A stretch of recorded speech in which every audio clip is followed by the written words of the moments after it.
the major last piece of work that's going to have to be done on this is once the dish is sealed, I've got to do the entire rim.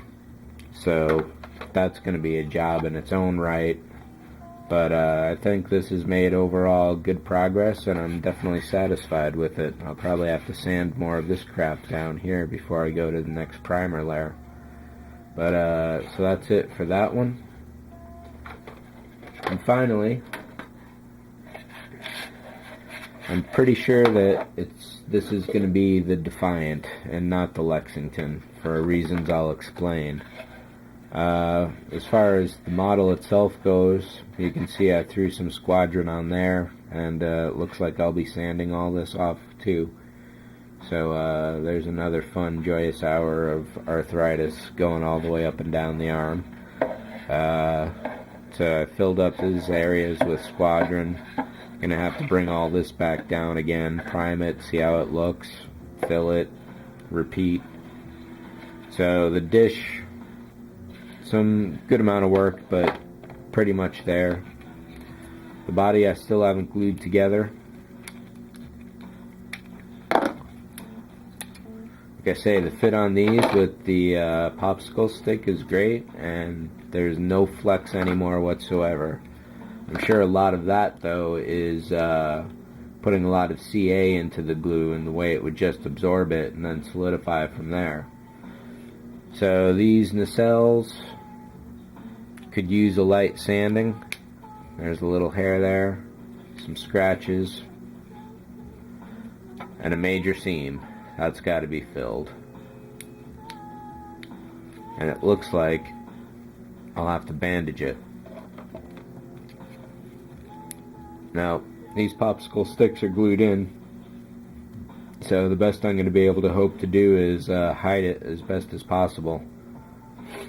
One of the radiator, whatever they are, will fit that entire space, so it's just this front that I really got to worry about. Otherwise, the seam looks fine on that. Then over here, same exact problem. This one might be a little better to deal with, but nevertheless, I've got to worry about there to there. Bottom needs a light sanding. That's it.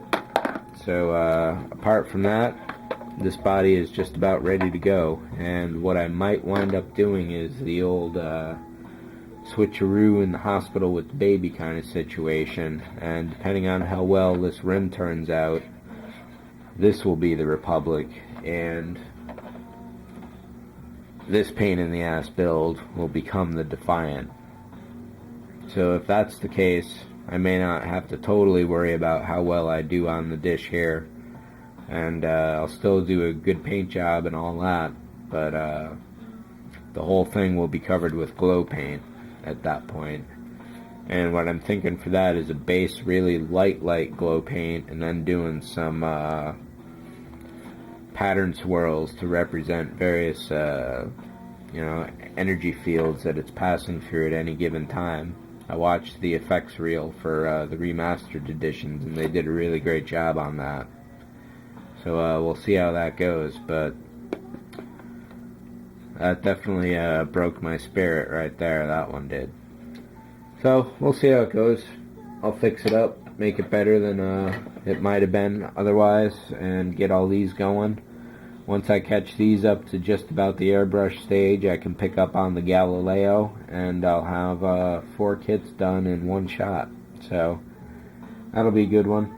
And coming up later in 2009, I'll be having a Star Wars series of probably 5 or 7 kits, and you can look for some battle mechs too. I think I got 4 or 5 of those coming up. So get these out of the way, knock a couple other things down, get moving. That's it. Have a good New Year.